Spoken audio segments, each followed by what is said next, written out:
Tonight on Fox 43's Black History Month special, Living History, Pursuing the Dream Amid COVID-19. And even in some communities where good quality healthcare is accessible, it does not always equate to the best healthcare for those that live in that community. Amid COVID-19, many argue it is only getting worse. Elevated rates of anxiety and depression, of just trying to cope and deal with the stress of COVID and oppression and all of that in one. From mental and physical health, new onset hypertension, diabetes, salient cardiovascular diseases, mental issues, to financial health. The only thing you can do is really hope and pray and just keep chugging along. And education inequality. We really need to act now to get the teacher workforce ready and being representative of the population. This is time for us to look for the support we need. Mental support, physical support. Tonight, we take a closer look at the disparities that still exist, the change that needs to happen, and what we can learn from history to improve our present and our future. It's not just a Black issue, it's an our issue. But 100 years later, the Negro still is not free. 100 years later, the life of the Negro is still sadly crippled by the manacles of segregation and the chains of discrimination. 100 years later, the Negro lives on a lonely island of poverty in the midst of a vast ocean of material prosperity. 100 years later, the Negro is still languishing in the corners of American society and finds himself in exile in his own land. And so we've come here today to dramatize a shameful condition. In a sense, we've come to our nation's capital to cash a check. And almost 60 years after Martin Luther King Jr. made that speech, it is now the year 2022. The Black community faces many of the same challenges, some not so obvious, and all under a new set of circumstances, the coronavirus. Thanks for joining us this evening for Fox 43's Black History Month special, Living History, Pursuing the Dream Amid COVID-19. I'm Evan Forrester. And I'm Chelsea Johnson. The past year has been one of hardship and struggle, but also one of resilience and triumph. In honor of Black History Month, over the next hour, we will highlight the disparities and accomplishments within the local Black community during the ongoing battle with the coronavirus. And we start with the differences in health care for the Black community that were amplified by the pandemic.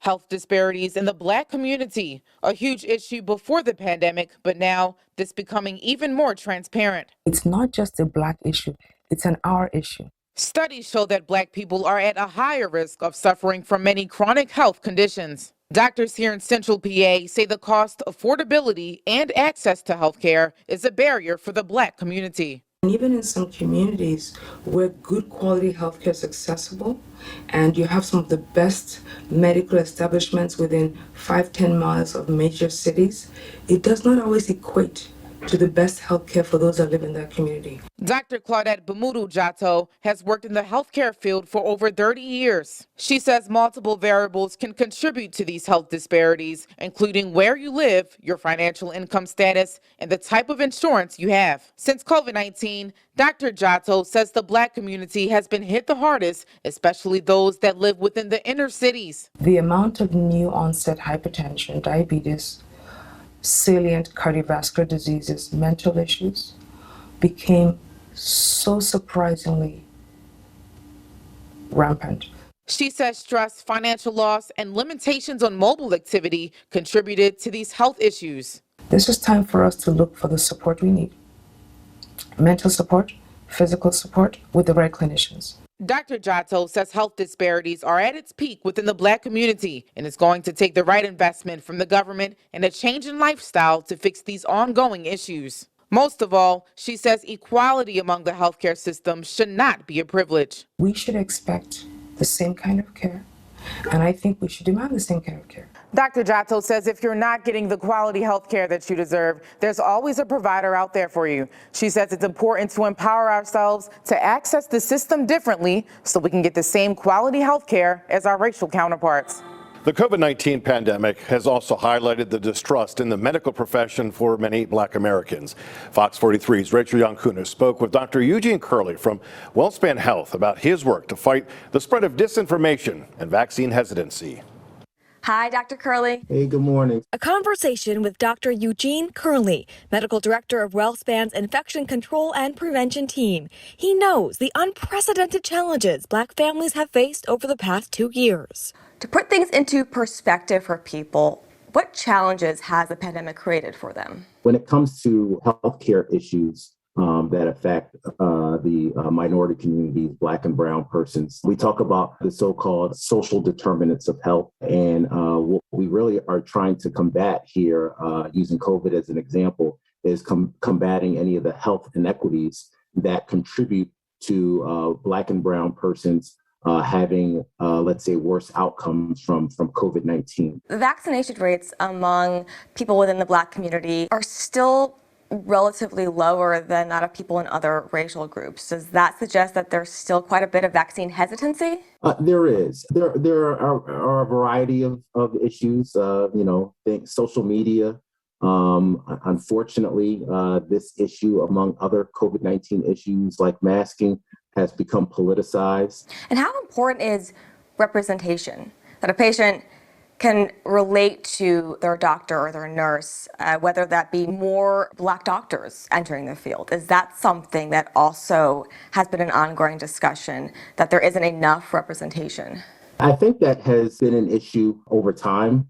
It continues to be an issue. I actually am very proud of the diversity at WellSpan Health. It's one of the reasons why I chose to come there. But you bring up a good point. It's easier to develop that trust if you're able to relate to your patients and are able to communicate with them in an effective manner, where you're not, let's say, talking down to them, but you're making them a part of the conversation and making them involved in their care. Prominent voices in the Black community have been fighting the spread of misinformation, holding virtual town halls and working to build trust in their communities. And there are a lot of prominent voices within the Black community, like yourself, who have really been the unsung heroes in the fight against COVID by fighting the spread of misinformation, working on improving accessibility. Can you talk about some of the efforts of Black community organizations, how those outreach efforts really help to change the trajectory of infections and deaths among people in the Black community? WellSpan Health has reached out to faith organizations, churches, really partnered with community leaders to make sure we're addressing any concerns in the community. Some of the big concerns that I've addressed at some of these groups and town halls was the safety of these vaccines. And again, we have overwhelming data showing that it is very safe, and hundreds of millions of Americans have been vaccinated and are doing well at this point. So what is your outlook on what's to come as we enter the third year of the pandemic? I'm keeping my fingers crossed. With us having more treatment options, I'm hoping that, we don't see more variants down the road, although that's still a possibility. As far as the future of the pandemic, I think a lot of that relies on us. Dr. Curley, thank you so much for your insight and for taking the time to talk with us. I really appreciate it. Is there anything else that I didn't ask that you think is important to add? No, I think we hit everything. All right, I think we did, and then some.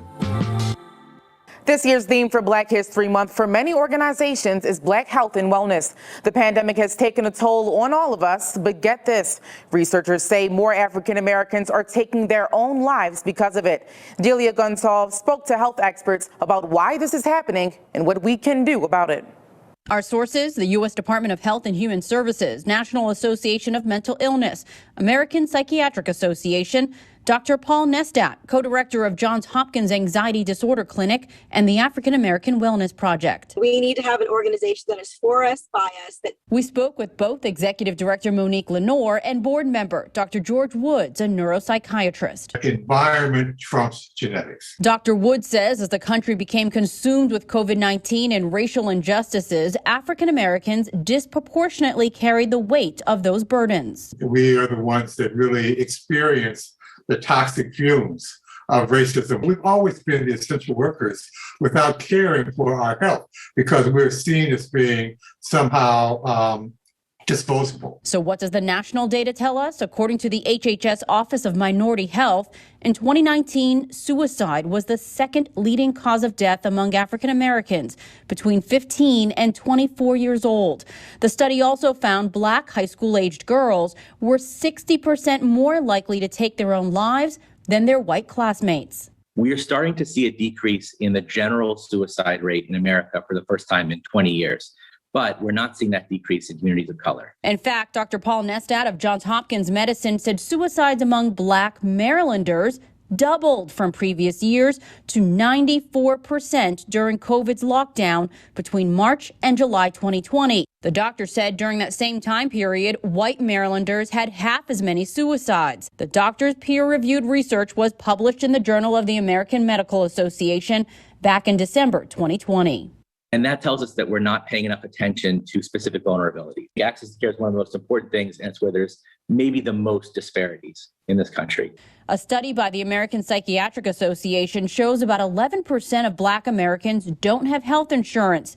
And according to this analysis by NAMI, economic disparity, provider bias, inequality of care, and stigma are among contributing factors. Seeking help has been seen as a sign of weakness, especially among Black men. So what we really would like to first is help to remove that stigma, ensure that African Americans do receive the help that they need. From eliminating the stigma to finding ways to ramp up suicide prevention efforts, the mental health conversation within the Black community is growing. Throughout tonight's Black History Month special, we will be highlighting that discussion and the change those efforts hope to bring. Healthcare workers in the Black community have made a tremendous impact in the fight against COVID-19. Coming up, we share the stories of two women who exemplify what it means to be a healthcare hero.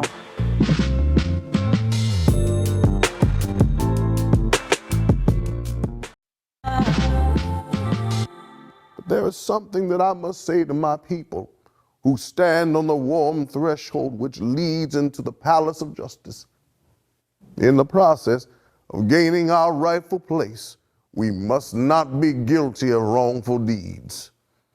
Let us not seek to satisfy our thirst for freedom by drinking from the cup of bitterness and hatred.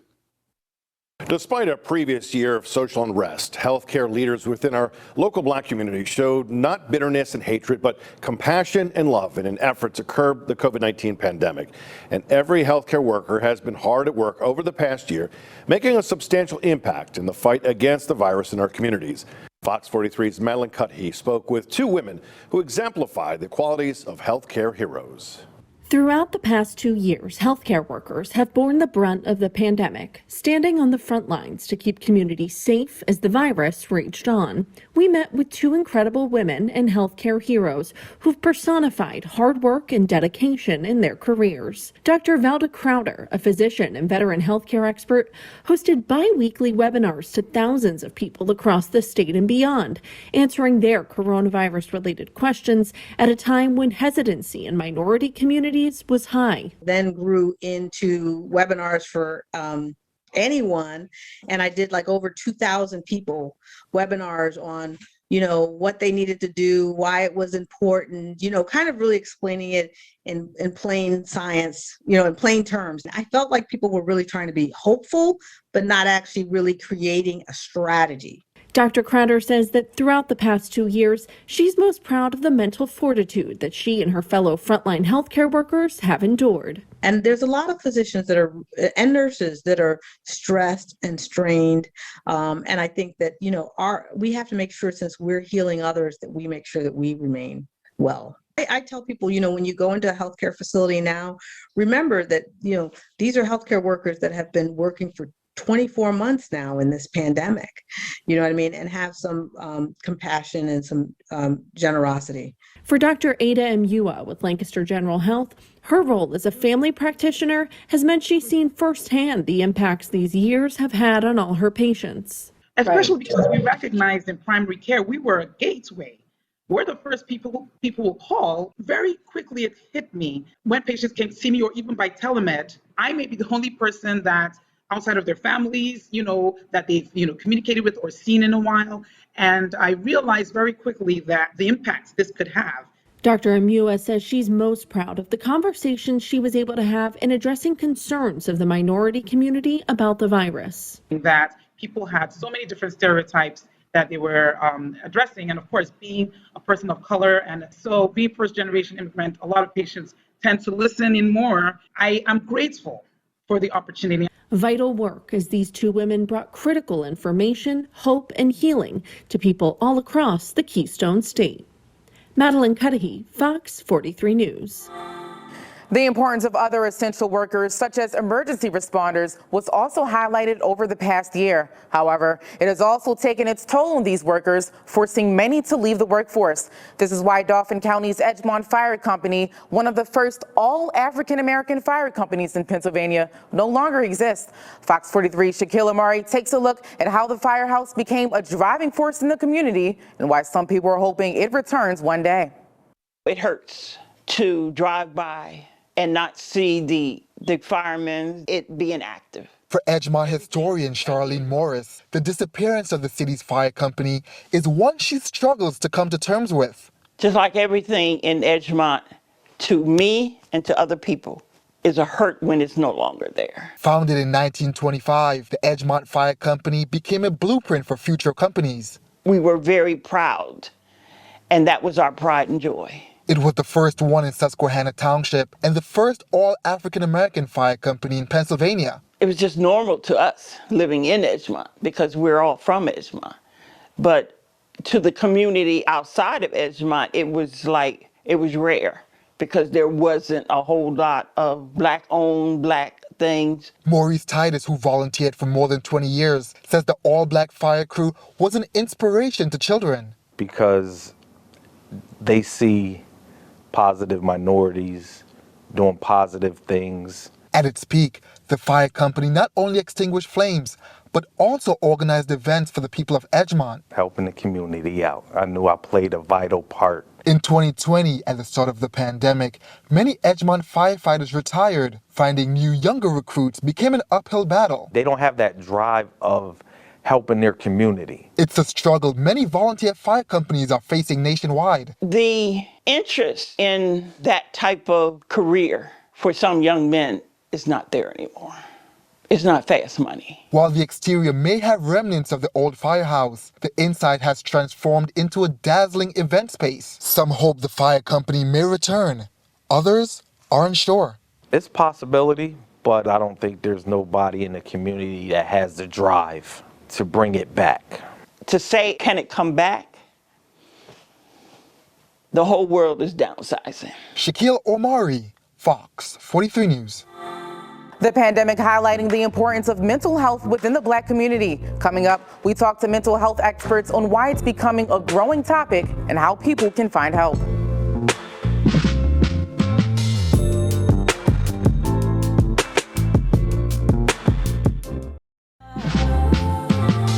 With this faith, we will be able to work together, to pray together, to struggle together, to go to jail together, to stand up for freedom together, knowing that we will be free one day.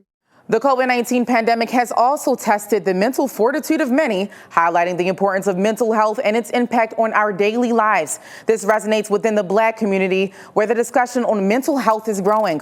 On the daily, we deal with the traumas of oppression, police brutality, and as of late, COVID-19. I spoke to members of the community to hear how they've been able to maintain their mental health during this trying time.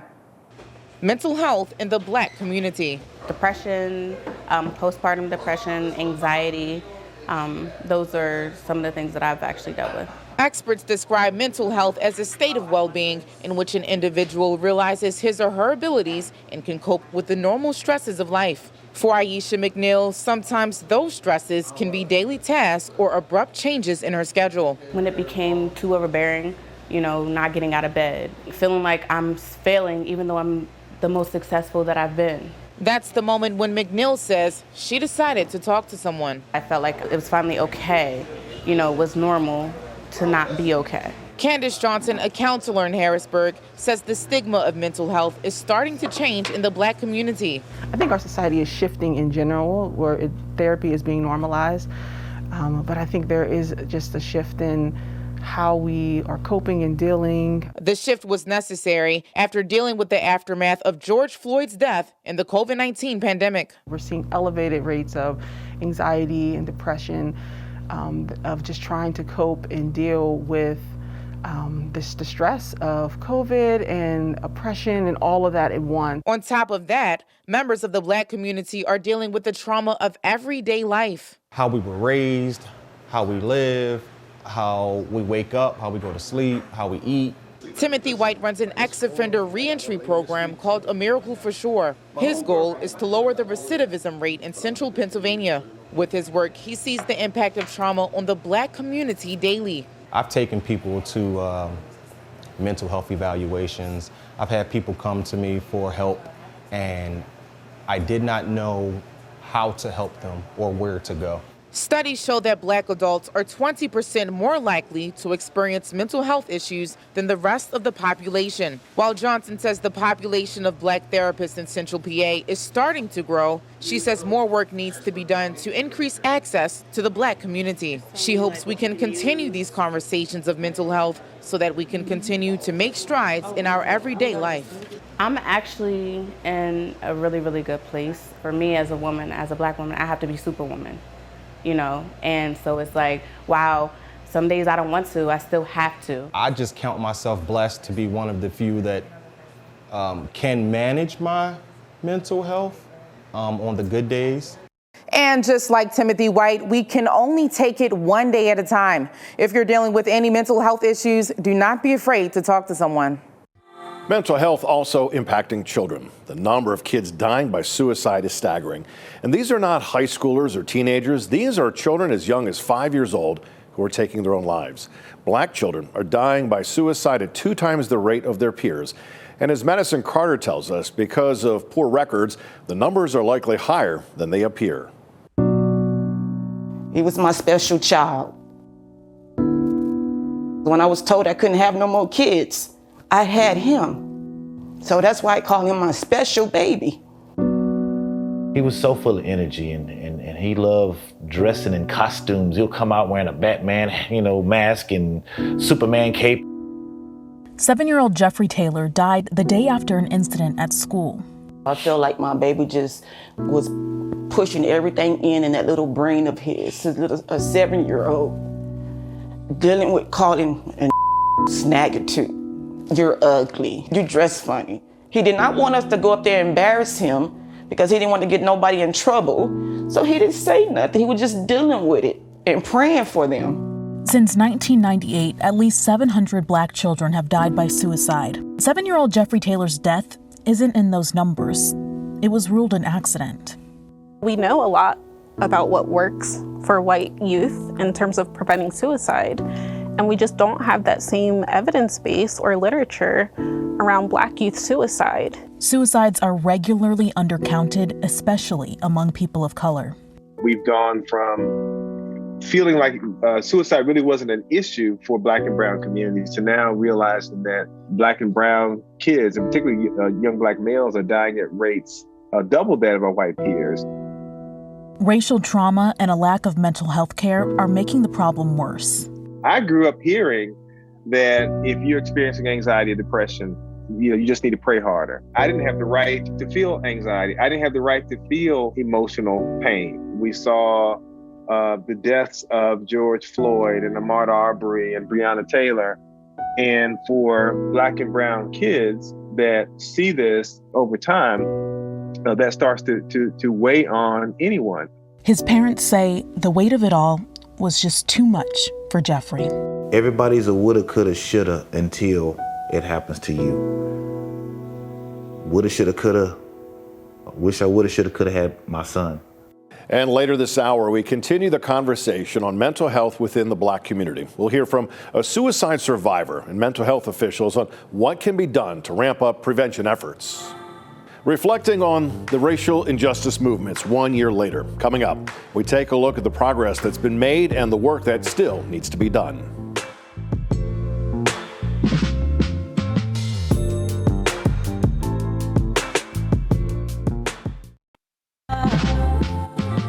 When the architects of our republic wrote the magnificent words of the Constitution, and the Declaration of Independence, they were signing a promissory note to which every American was to fall heir. This note was a promise that all men, yes, black men as well as white men, would be guaranteed the unalienable rights of life, liberty, and the pursuit of happiness. It is clear we have not yet achieved that promise as a country. However, how much closer are we 1 year since the racial injustice movements and 1 year after COVID-19? Thanks so much for staying with us for Fox 43's Black History Month special, Living History, Pursuing a Dream Amid COVID-19. I'm Chelsea Johnson. And I'm Evan Forrester. We take a look at the past year to reflect on the progress that was made and how we got to where we are today. You can't have enough justice when you have endless amounts of lives that are lost. When they're still being murdered, there's so much that needs to be done, but this is a start. That is Jessica Lopez in April 2021, sharing her reaction to former Minneapolis police officer Derek Chauvin being found guilty of killing George Floyd. Lopez spearheaded calls for change in Lancaster after protests erupted in 2020. Chauvin's guilty verdict is seen as a turning point, a path forward for the equal rights Dr. King spoke about. We as advocates, we as people that love our community, that love people that look like us, that love people that don't look like us, that love people that love our ideals and don't love our ideals, we're here to fight for you, and we're going to continue to do that. Chauvin's guilty verdict came just about a month before the 1 year anniversary of George Floyd's death. His life was remembered across South Central Pennsylvania on May 25, 2021. In Lebanon County, a peaceful protest honored Floyd in Anvil Township. In Lancaster, people gathered for a vigil to reflect on how far the Lancaster community has come in addressing racial inequality and police brutality. It's a mix of positive, reflective, and just kind of still on that charge forward. We're definitely still in a state where we want to see more change, and we want to talk about that change and how we want to see it happen. Say his name. Say his name. At the state capitol in Harrisburg, lawmakers and activists continued the push for justice reforms. Then in June, as sentence for count one, the court commits you to the custody of the Commissioner of Corrections for a period of 270 months. That's 270. Chauvin was sentenced to more than 22 years in prison. He spoke for the first time in court on that day, June 25th. I want to give my condolences to the Floyd family. With police facing increased scrutiny, plus pressures of COVID-19, more police officers left their forces over the past year. York City Police Commissioner Michael Muldress said that day his focus was not on Chauvin. Instead, Muldress said he focused on his community, diversity, his officers, and how they act. One of those mentors years ago taught me when it comes to law enforcement, he always said that he wanted somebody that he wanted to eat lunch with, people that knew how to treat people. And that is one thing we can all control on our own, how we treat others. The push for justice continues, just as we continue to find our way through the COVID-19 pandemic. And many other problems within the Black community were emphasized by the pandemic. Obstacles for Black businesses and educators also emerging. First, we have a look at one local business that opened long before the pandemic and one that opened during it. And as Fox 43's Victoria Lucas reports, these, like many other Black businesses, are finding a way to still hold on. A day's worth of work can be challenging, like getting the finishing touches on an order just right. What did you say your colors were? The owners of Sweet Confections Cakes, Darmene and Willard, will tell you the beginning of the pandemic was anything but sweet. Oh, it was rough. It was rough. We had a hard time. We had to make a lot of adjustments. After opening their doors more than a decade ago, some things had to get cut. Events were a lot smaller. The larger weddings were no longer happening. So we really took advantage of making sure that we catered to our clients. We gave them what they needed, and we were doing something that could bring our employees back to work as well. One time. Good. Take your time. Pace it. For Austin Qualls, or Coach Q, the pandemic meant new ventures. I just realized that a lot of people probably don't have the motivation, the tools, or the resources to actually do these things that I'm doing. His vision of opening Rogue Soul Training was to turn his clients into champions and wellness leaders. The work isn't done, though, just as the pandemic isn't. We also have massage therapy. We do yoga instruction, and we're going to open up the kitchen later this year, so we'll have meal preps. People can come here, get coffee, protein shakes and everything else. During this Black History Month, the Robertsons are thanking the community and feeling pride. To be a Black-owned business in this day and time, and not one who just started out, so we do have some longevity. It does feel good. Coach Q hopes we can dig deeper beyond the skin. It's not about them being Black, it's the struggle that we go through because we're Black. It shouldn't be because I'm Black, I struggle. The more we educated, the more skills we possess, the more valuable we are. And guess what? You'll make it into a lot of those doors regardless of your skin tone. They can all agree consistency is key. The only thing you can do is really hope and pray and just keep chugging along. Victoria Lucas, Fox 43 News. Community members are also finding ways to help out those Black businesses in any way they can. One local organization has started an initiative to highlight Black businesses in Harrisburg. I spoke with them to explain why this is a much-needed resource for the Black community. Me and her started out of our apartment with a George Foreman grill and a countertop. Stefan Hawkins, the owner of the first Black vegan restaurant in Harrisburg. He's part of the 3% of Black-owned businesses in Harrisburg, a city where the majority of the population is Black. We need all the support that we can get to grow as a demographic within our own city. That support possible with the Black Travel Experience, the first of its kind in Central PA. The Black Travel Experience connects Black travelers to businesses, events, experiences, and stories that highlight the region's diversity. Located on the website for Visit Hershey and Harrisburg, the Black Travel Experience is an online resource connecting tourists to Black businesses in Harrisburg. Messaging that promotes diversity is definitely a critical part of our outreach. Okay. Hawkins already seeing an impact. I'm seeing a little bit more of the influx than I think any other business would, because I'm a first of a few cons in the Central PA area. Hawkins says 60% of his customers are tourists, while the other 40% are locals. While he's thankful for the support and this new resource, he says support for Black businesses in the area should not be performative. But I would want people more sort of to support Black businesses based upon the good product, the good customer service, than the fact of, hey, this is a Black man or a Black woman. Let's go because it's the right thing to do. For more information on the Black Travel Experience, head to our website, fox43.com. The education field also is facing COVID-19 challenges. Pennsylvania schools continue to deal with shortages, and another issue has surfaced: the lack of teachers of color. The Pennsylvania Department of Education says many school districts have few Black teachers. Fox 43's Shaquille Amari spoke with one Dauphin County teacher on why the need for Black teachers is significant. For many, educators are seen as superheroes, people who can do it all. We are multitaskers, we are organizers, we assess data, we are communicators with parents. However, one thing Pennsylvania schools are struggling to achieve is recruiting African-American teachers. Ashia Philippe has been a second-grade teacher in the Susquehanna Township School District for 15 years. She says Black teachers educating Black students can be motivating. When a student sees me, a young Black girl or a young Black boy, they know that their skin color does not stop them from doing it because, hey, I had a Black teacher and he did it or she did it. According to Pennsylvania Department of Education, while Pennsylvania has more than 120,000 teachers, 96% of them are white, making the state's educator workforce the least diverse in the country. It does not surprise me. Often in college, I saw that students would start out and then switch their major because it was becoming too hard. To make matters worse,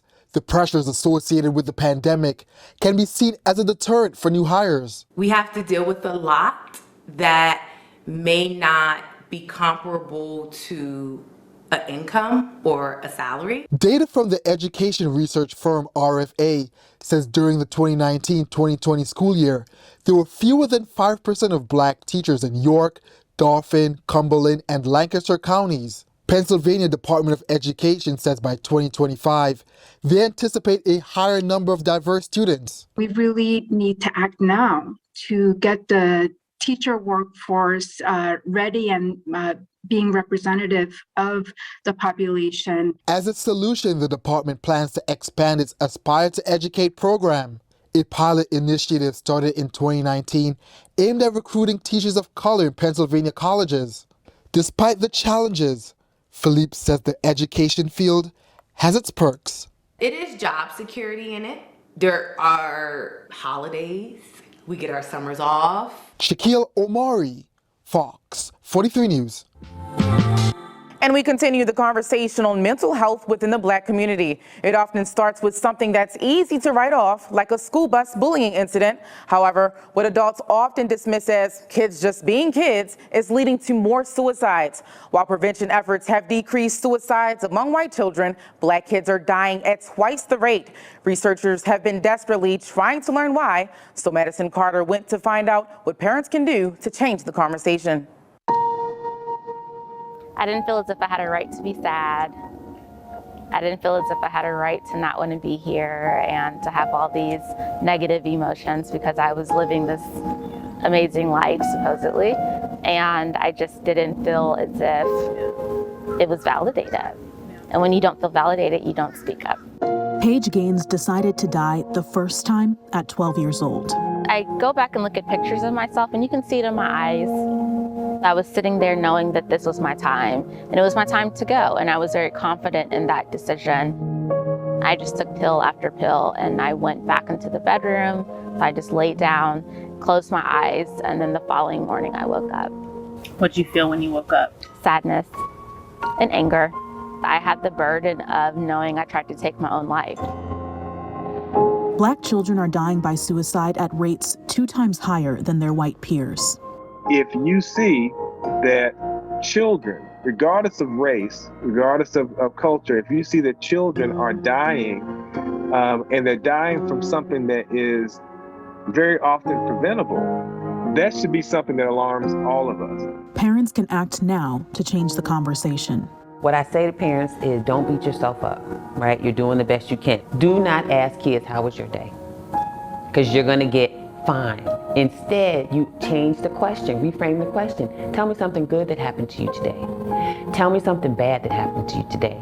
And then what did you think about that thing that happened to you? Keep pounding the table, keep demanding that we put the resources in place and that we fund the resources that allow us to keep our children from dying by suicide. Giving kids support saves lives. We train police officers, we train doctors and things like that in suicide prevention. But if you train the teenager that's sitting next to the teenager that's suicidal, they can recognize those signs. A lot of people are struggling and we keep it to ourselves, but I've recognized that by me being transparent, it saved my life and it's also saving other people's lives. If you or someone you know is struggling with suicidal thoughts, we have the number for the National Suicide Prevention Lifeline at the bottom of your screen. We also have an extensive county-by-county list of mental health services, fox43.com. After facing scrutiny for factual errors and racism, Pennsylvania is reviewing all of its historical markers. Next, white members of the NAACP say this evaluation is significant.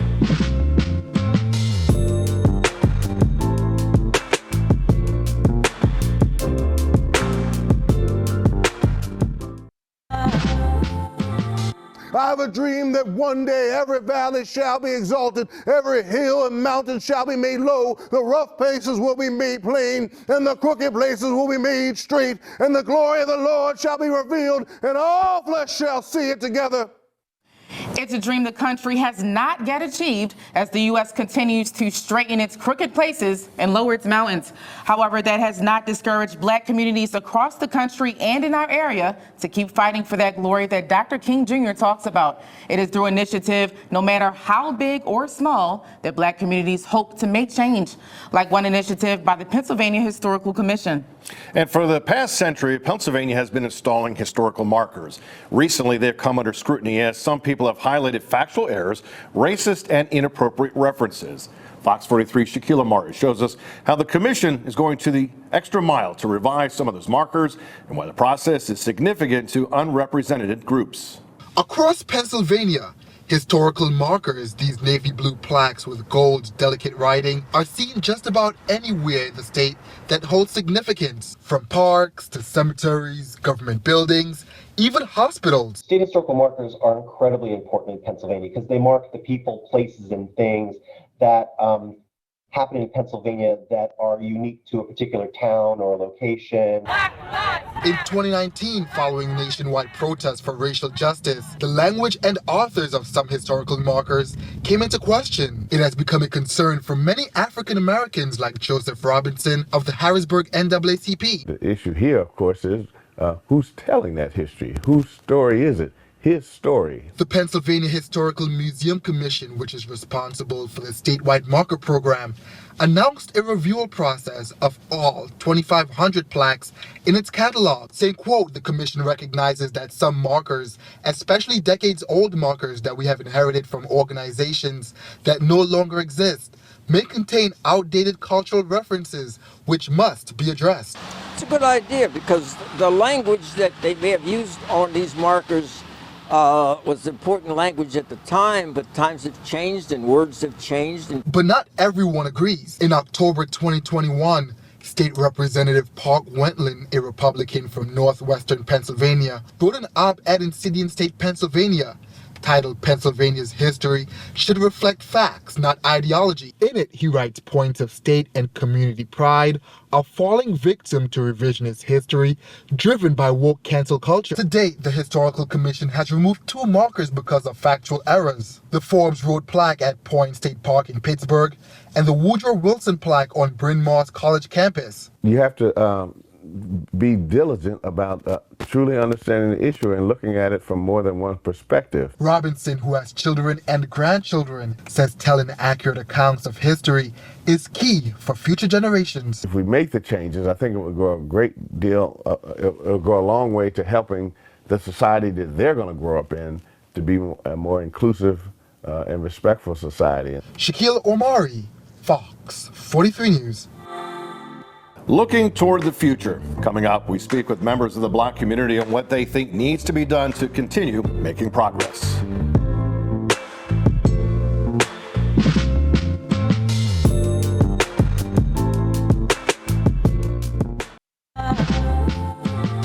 We have also come to this hallowed spot to remind America of the fierce urgency of now.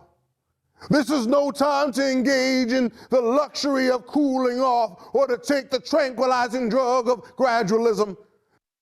And Black communities across the area continue to fight for the dream that Dr. King spoke about almost 60 years ago. They continue to feel that fierce urgency for justice in a time with COVID-19 that has brought on even more hardship. So what is next? We spoke with members of the Black community on what they think needs to be done to continue making progress moving forward.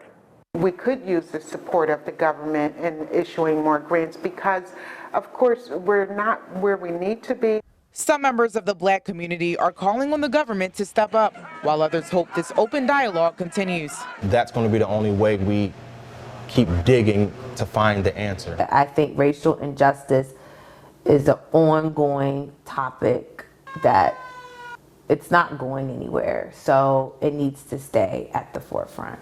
Even if we don't have answers, by just sharing, we'll find people who may be able to give us good advice, good referrals, and start to utilize the system a little different. And continued education. The more we educated, the more skills we possess, the more valuable we are. And guess what? You'll make it into a lot of those doors, regardless of your skin color. I continue on a daily, week-to-week basis, doing what I can to fight COVID-19 misinformation, COVID vaccine misinformation. Whether it comes to healthcare, racial injustice, business, or education within the Black community, it is evident work still needs to be done. And as we inch closer to a better tomorrow, it's important to remember the dream that Dr. Martin Luther King Jr. describes in his speech, the dream that one day everyone is created equal. A dream not yet achieved and further emphasized by the COVID-19 pandemic. However, the pursuit for that dream amongst Black Americans remains relentless and continues to live on almost 60 years later. I'm Evan Forrester. And I'm Chelsea Johnson. Thank you for joining us for Living History, Pursuing the Dream Amid COVID-19. Have a great rest of your night. And so even though we face the difficulties of today and tomorrow, I still have a dream. It's a dream deeply rooted in the American dream. I have a dream that one day this nation will rise up and live out the true meaning of its creed. We hold these truths to be self-evident that all men are created equal.